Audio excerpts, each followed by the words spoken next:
Bonjour chers passionnés pilates, passionnés de renforcement musculaire et forcément d'anatomie. Et oui, comment faire du renforcement musculaire, du pilate sans connaître l'anatomie? C'est indispensable. C'est pour ça que j'ai mon ami aujourd'hui présent à côté de moi pour visualiser un petit peu des éléments qui vont nous être utiles. Alors aujourd'hui, nous allons parler de la mobilité du bassin et des lombaires associés évidemment aux fléchisseurs de hanches. Voilà, comment parler de la mobilité bassin-lombaire sans parler de ces fléchisseurs de hanches, à savoir, pour être simple évidemment, psoas, ok, son ami iliaque, avec le droit de la cuisse, le couturier qu'on appelle sartorius, c'est la même chose, et le tenseur du fascia lata. Voilà, tous ces muscles, un 5 de chaque côté, bien qu'on parle aussi du petit et grand psoas, mais rentrons pas trop dans les détails. Donc on va dire 5 muscles de chaque côté, qui sont des muscles quand même, c'est d'une bonne bande de cambreurs. Cambreur. Et oui, ces muscles ont tendance à amener une hyperlordose lombaire quand ils sont trop courts et trop raides, notamment au niveau du psoas, que j'ai montré ici brièvement avec un élastique. Voilà le psoas qui s'attache de chaque côté sur les corps vertébraux des vertèbres lombaires. Et ensuite, vous voyez, le trajet ici, il passe jusque pour aller sur le fémur au niveau du petit trochanter. Donc celui-ci s'attache sur les lombaires. Donc forcément, s'il est trop court, trop raide, trop sollicité de mauvaise façon, il va provoquer une lordose lombaire accentuée. Et puis ses amis, les autres, ils sont plutôt sur le bassin et aussi bien sûr sur le fémur. Et eux, ils vont avoir une action sur le bassin et provoquer une antéversion du bassin qui de toute façon amène aussi une lordose lombaire plus prononcée. Ok ? Alors maintenant, place à des petits tests pour savoir si vous êtes mobile, pas mobile du bassin et des lombaires.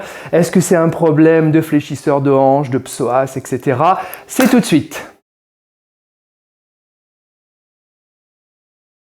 Alors, est-ce que vous êtes mobile du bassin et des lombaires ou est-ce que c'est un peu raide? On va faire un petit test, c'est très simple.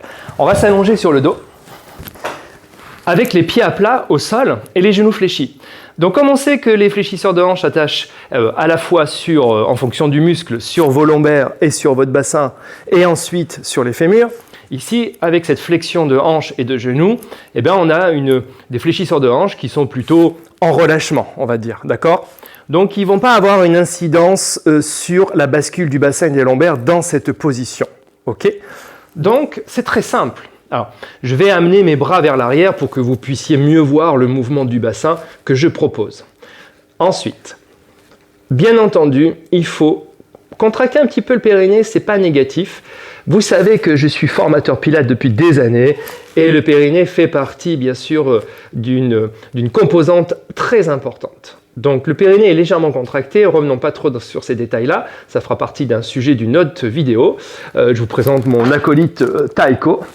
On rentre le ventre de bas en haut pour activer les muscles profonds, parce que c'est les plus importants, ils sont profonds.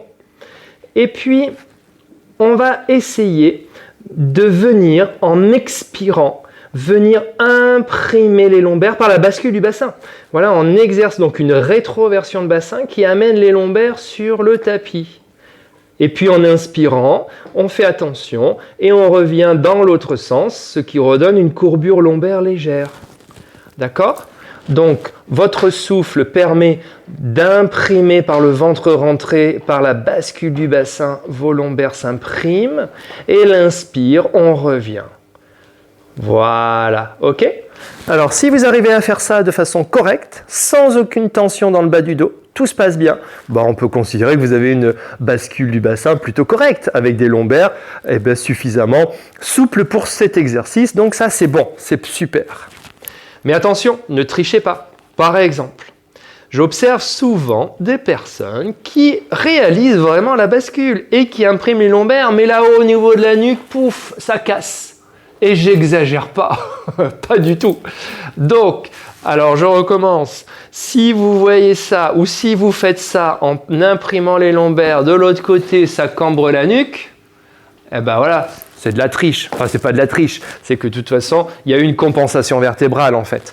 Donc, vous devez, pour améliorer votre mobilité bassin-lombaire, gardez la nuque longue et progressivement, à long terme, vous entraînez tous les jours, 5 à 10 fois, à essayer d'imprimer ce bas du dos en tenant la nuque, donc en tenant l'image d'une balle sous le menton, une petite balle, une orange.